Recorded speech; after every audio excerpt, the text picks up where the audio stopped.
अंतर में जो पर्दा है, अंतर का पर्दा अगर खुल गया, हृदय अगर खुल गया, वो खाली जगह ही गुरु की सत्ता का प्रवेश होता है। पूरा अंदर से खाली हो जाओ, फिर देखो कैसी कृपा होती है। तो सदगुरु और गुरु में बहुत बड़ा अंतर है। गुरु को भीतर के एक कमलों के बारे में, चक्रों के बारे में कोई ज्ञान नहीं होगा, वो नहीं बताएंगे। और सदगुरु आपको ये कमलों के छेदन के बारे में ही बताएंगे। ये आगे बढ़ो, अब नाभि तक आए हो, और आगे ब्रह्मा स्थान है, और आगे गुदा स्थान है, अब वहां से पलटना है। आप पलटे हो कि नहीं पलटे हो, इसका ये प्रमाण है। आपको प्रेरित करेगा, आपको प्रेरणा देके आगे बढ़ाएगा। क्योंकि जिसके अंदर पीड़ है वही आपकी पीड़ा को जगा सकता है। जिसके अंदर जो प्रेम से गदगद भरा है वही आपके भीतर में प्रेम को जगा सकता है।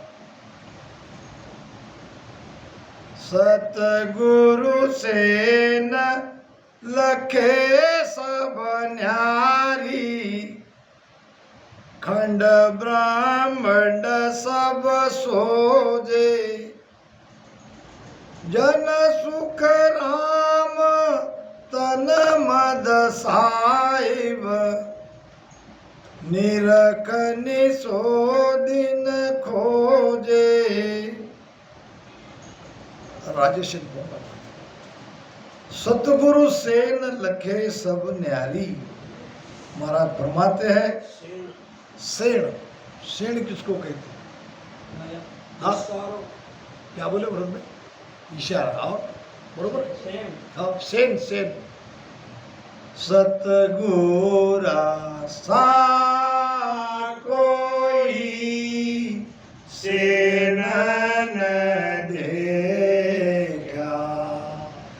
ना कोई ऊण समा दाता वे।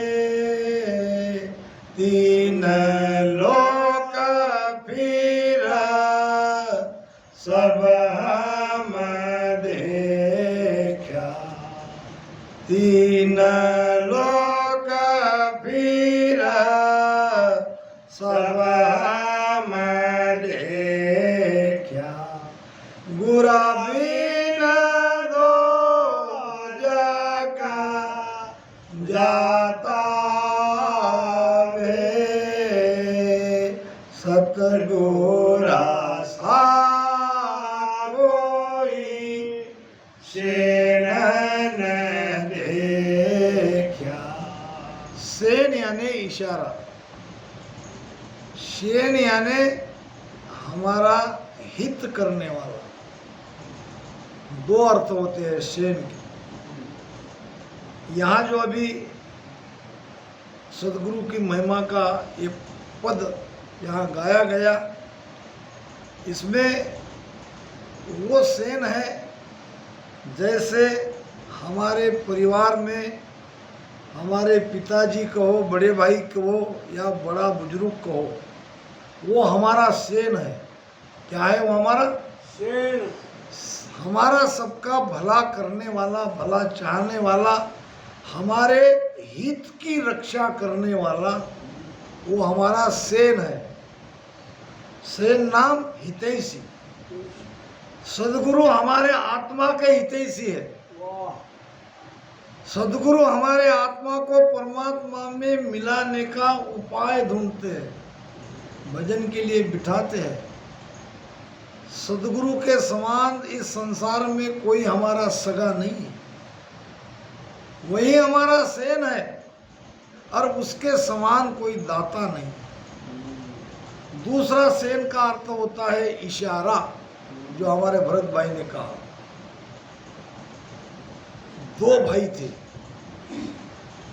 दोनों ने सोने की दुकान लगाई थी। नीचे दुकान, ऊपर रहना। एक भाई नीचे दुकान में सोता था, एक भाई ऊपर सोता था। 12 बजे के बाद एक दिन 4 चोर आ गए, ताला तोड़ दिया। ताला तोड़ने की आवाज़ आती ही दुकान में जो सोया था वो भाई जाग गया। देखा तो हाथ में शस्त्र लिए चारों चोर ऐसे मुंह को बांध के, एक ने तो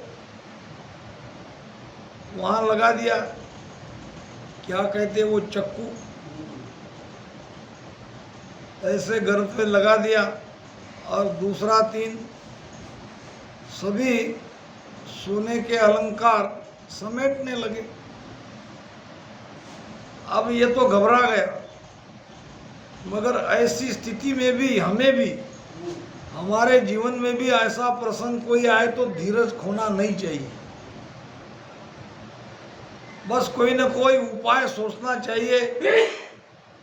एक क्षण आप सोचोगे तो उपाय मिलेगा। जीवन में कभी भी कोई प्रसंग आए धैर्य छोड़ना नहीं चाहिए। अब उन्होंने कहा चारों चोरों को कि देखो भाई, मुझे कोई हानि नहीं होनी चाहिए, आपको जो चाहिए वो ले जाओ, पूरी दुकान आपके लिए खुली है, जान से ज़्यादा ये सोना हमारे लिए कोई कीमती नहीं है। चोर तो बड़े खुश हो गए, उसको भी बोल दिया जो गले पे चक्कू लगाया था कि आ जाओ भाई तुम भी। अब सबने एक थैले में सामान भर लिया। अब यहाँ उसने चालाकी करी वो भाई ने। अब चोरों को पूछा कि अब ये तुम चुरा के ले जा रहे हो तो तुमको बांटना पड़ेगा ना, हिस्सा अपना अपना, तो कैसे बांटोगे? और चोरों ने कहा बात तो सही है, इधर कम ज्यादा थोड़ा भी हो गया तो बहुत बड़ा अंतर होता है सोने में, तो ऐसा करता हूँ मैं बांट देता हूँ सबको बराबर बराबर हिस्से में मैं बांट देता हूँ, अपना अपना हिस्सा के उठा के लेके चले जाओ। अब इसने वो तराजू में सोना डाल दिया और कहने लगा लाभा हो भाई, लाभा हो। वो ऊपर सोया था वो भाई जाग गया। जागने से वो क्या कह रहा है, आधी रात में कहीं तो लिया हो, कहीं तो लिया। हमारे संत मोहनदास जी महाराज बहुत बढ़िया प्रमाण देते थे। अब यहाँ इसको खुशी हो गई कि इशारा समझ गया, जिसको इशारा देना था उसको इशारा मिल गया। चोर क्या समझेंगे, चोर को लगा कि ये लाभा हो यानी ये गिन रहे। फिर कहा आधी रात में सोना तोल्या, अब दुआ हो, अब दुआ हो। कह दिया कि ये लो, ये पहला हिस्सा तुम्हारा, ये दूसरा तुम्हारा। अब 2 हिस्से मैं आपको बांट देता हूं, बचे हुए में और 4 हिस्सों में बांट देंगे। फिर ऊपर वाला भाई कहता है आधी रात में क्यों तोल्या हो, क्यों तोल्या। अब कह रहा है तोल्या नहीं तो काई करा, घर में आए 4 चोरा हो, अब चारा हो, अब चारा हो। भाई तोलूंगा नहीं तो क्या करूंगा, दुकान फोड़ने के लिए 4 चोर आ गए, अब ये चौथा हिस्सा भी उनको जा रहा है, बहुत जल्दी कुछ करो नहीं तो सारा सोना गया। ऐसे सुनते ही वो तो तैयारी में था, वहीं से ऊपर से पुलिस वालों को बुलाया। बाहर गेट के बाहर चोर सोना लेके निकले, ना निकले तो पकड़ लिया। ये है सेन। अब ये तो हो गया दुष्टांत। अब यहाँ ज्ञान पे लाएंगे। सतगुरु सेन लखे सब न्यारी।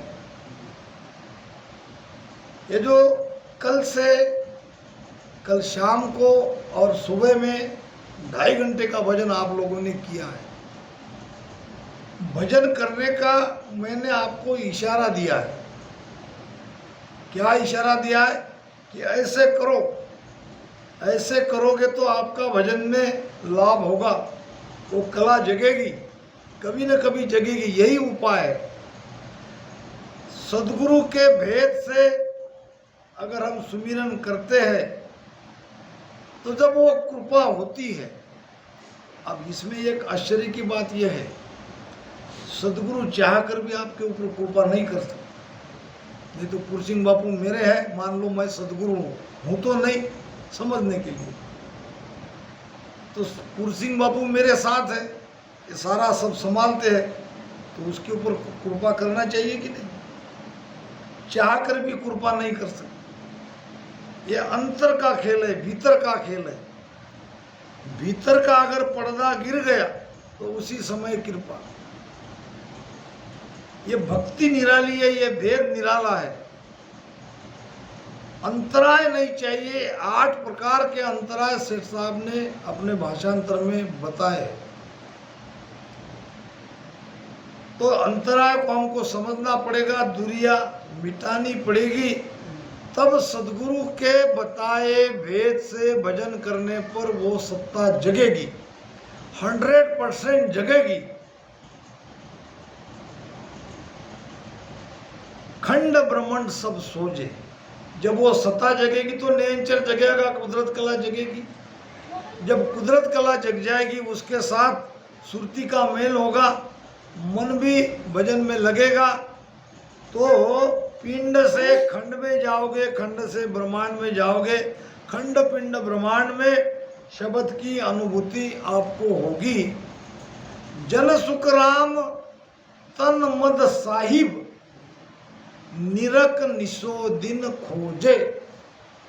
अगर ऐसा इशारा मिलने के बाद, वो सत्ता जगने के बाद, उस परमात्मा को, उस आनंद को इसी घट में रात दिन, निशो दिन, रात दिन, ये सुरती वो आनंद में लगी हुई रहती है शब्द के साथ, और उस परमात्मा को ये सुरती भीतर ही खोजने लग जाती है। पूरा विश्वास हो जाता है, सारा निर्णय हो जाता है, न कोई भ्रम रहता है, न कोई कर्म रहता है, और आनंद 24 घंटे आता रहता है। सातु गुरु बसंत जो न्यारा, सुन जो सकल संसारा। जन सुख राम भेद सब भाकु, गुरु गुरु का न्यारा। सातु गुरु बस्त जू न्यारा, सुन जो सकल संसारा। सभी संसारी सुनो। जैसे वस्तु वस्तु का गुण अलग अलग है, ऐसे प्रकार गुरु सदगुरु का गुण अलग अलग है। जन सुख राम भेद सब भाकु, गुरु गुरु का न्यारा। गुरु गुरु में भेद है, गुरु गुरु में अंतर है, गुरु गुरु में भाव है, गुरु गुरु में भेव। सो सतगुरु नित वंदिए, जो शब्द बतावे दाव। तो अब गुरु गुरु का जो अंतराय है उसके बारे में गुरु महाराज बता रहे हैं। प्रथम गुरु सो पिता कहावे, लिंग बीज नाभ में नाखे। दूजी माय सत कर भाके, नव मास गर्भ में राखे। अब गुरु कितने प्रकार के हैं? गुरु पिता भी है, गुरु माता भी है, गुरु दाई भी है, तो गुरु नाई भी है, तो गुरु,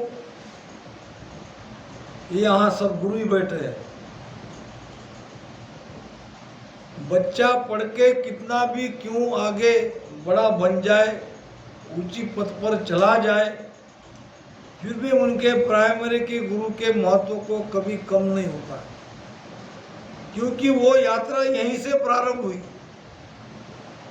ऐसे ही हमारे पिता भी इस जीव के गुरु है, हमारी माता भी जीव की गुरु है। पहला गुरु है हमारा पिता कि लिंग बीज नाभ में नाखे, माता की नाभि में, माता के गर्भ में ये बीज डालने वाला हमारे पिता ही हमारे प्रथम गुरु है। क्योंकि अगर पिता ने वो बीज वहां नहीं डालते तो हम आकार में नहीं आते। कहाँ थे हम? आकार में आने से पहले पिता के भ्रुकुटी में। जब माता पिता का प्रेम होता है, उस प्रेम से, मंथन से, भ्रुकुटी से ये बिंद वीर्य माता के गर्भ में जाता है। पिता शीसता बास हमारा, संकनाल होय आया, माता गर्भ लिया बसेरा, वहाँ मैं जीवक आया।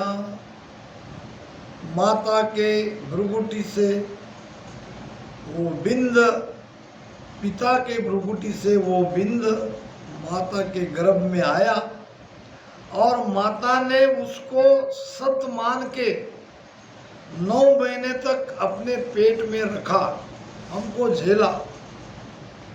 तो ये माता हमारी दूसरी गुरु है।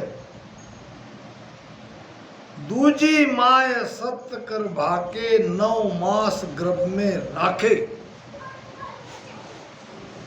तीजा गुरु गर्भ सूझेले,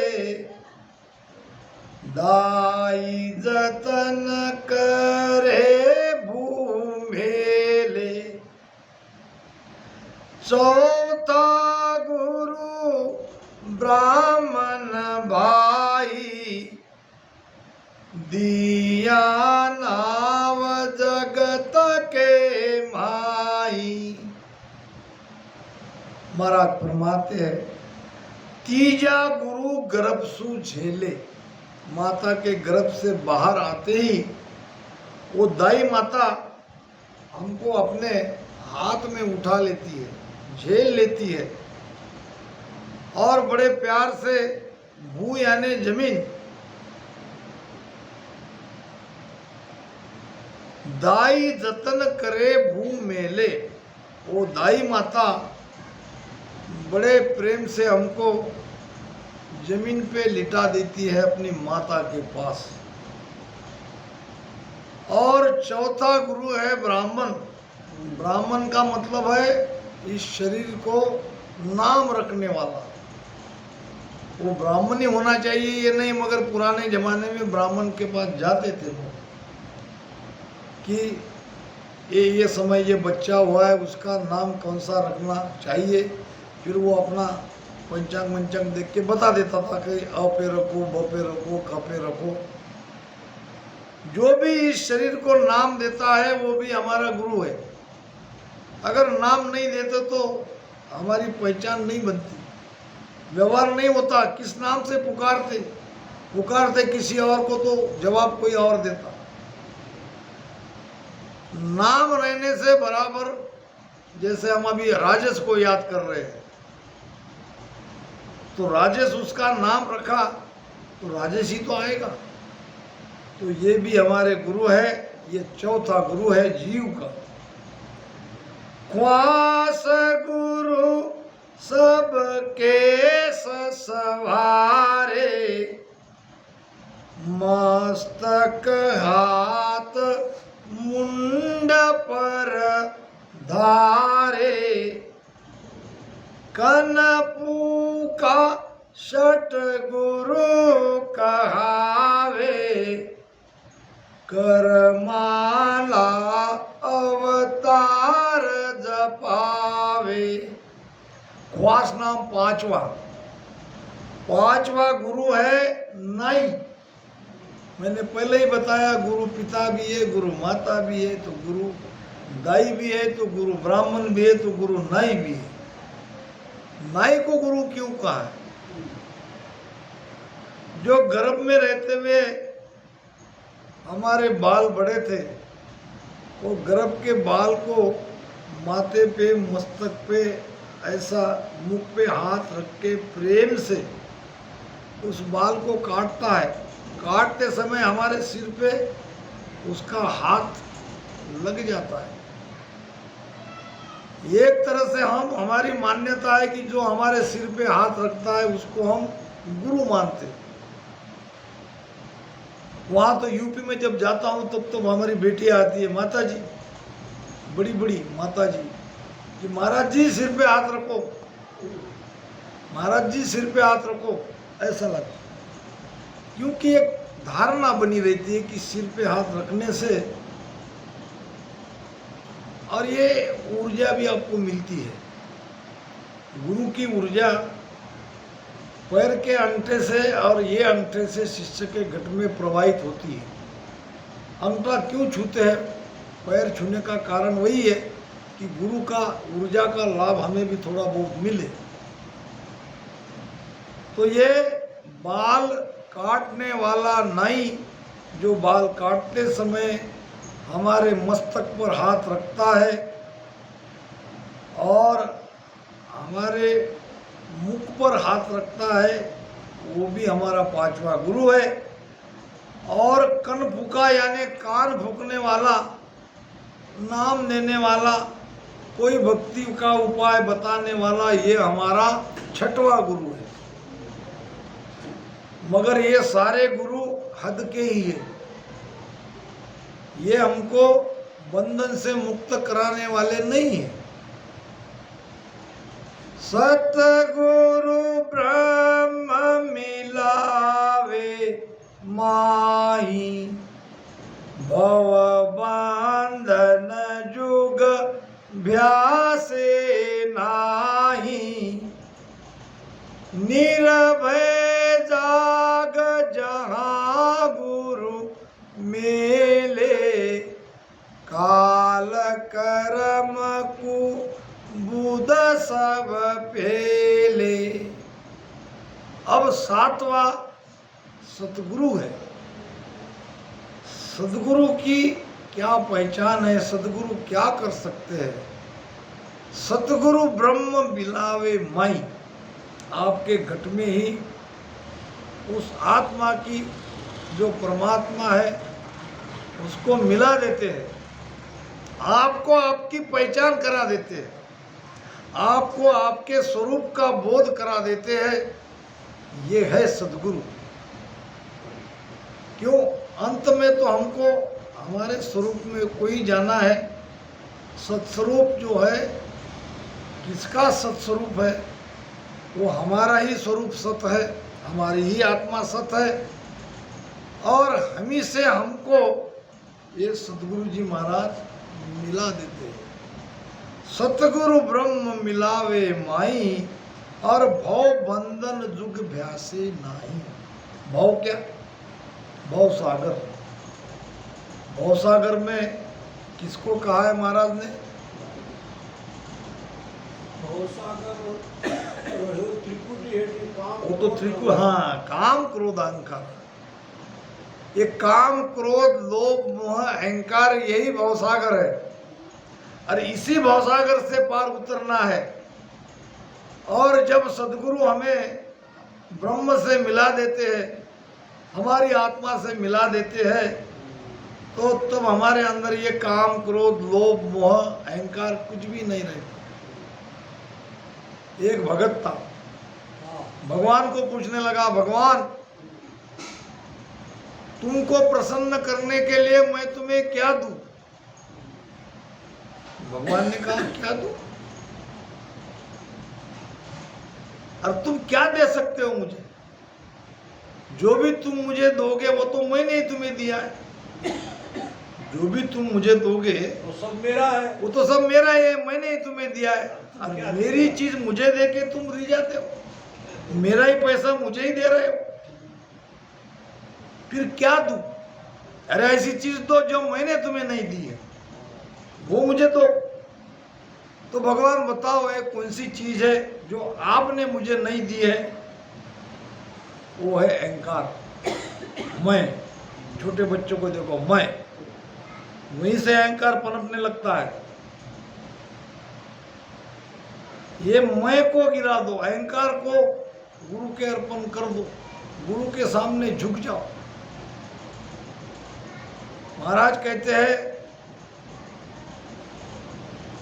देकर धाक छोड़ ये ममता, मैं जो रन करिए रे, देकर धाक छोड़ ये ममता, मैं जो रन करिए रे, करन हार समरत है न्यारो, तो कछुहन सरिये रे, करन हार समरत है न्यारा, तो कछुहन सरिये रे राम, तो कछुहन सरिये रे, सायब जी सुडरिए मन रे, सायब जी सुडरिए रे, पल में राव करे भिखियारी, जीवत छिन में मरिए रे राम, जीवत छिन में मरिए रे, सायब जी सुडरिए मन रे, सायब जी सुडरिए रे, देकर धाक छाड़ ये ममता, द्वेष मत करो और ममता को छोड़ो, मैं कहीं मत लाओ, आप कोई होते ही नहीं है, आप पानी के बुदबुद के जैसे हो, कर्ता कर्विता वो परमात्मा है, और वो जब देने को बैठेगा तो आपकी झोली फट जाएगी, इतना देगा। पल में राव करे भिखियारी, एक पल में वो भिखारी को राव बना देता है, राव को भिखारी बना देता है। भिखारी दो प्रकार के बिरसिंह भाई, एक जन्मजात भिखारी, दूसरा सब कुछ होते हुए छोड़ने वाला वो भी भिखारी। एक के कर्म उसके भिखारी बनाता है, एक स्वेच्छा से सब छोड़ता है। ये दारवा हम आए कि नहीं, कल दारवा में एक सेठ जी थे और उनके पास अफाट धन था।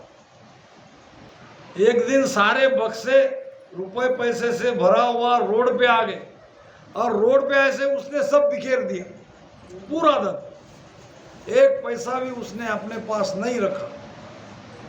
तो ये सब कौन करवाता है? ये वो मालिक करवाता है। इसलिए आज के इस गुरु पूर्णिमा के समापन के अवसर पर मैं हाथ जोड़ के विनती करता हूँ, इस अहंकार को यहीं छोड़ के चले जाओ। अहंकार मत रहो, काय का अहंकार करते हो?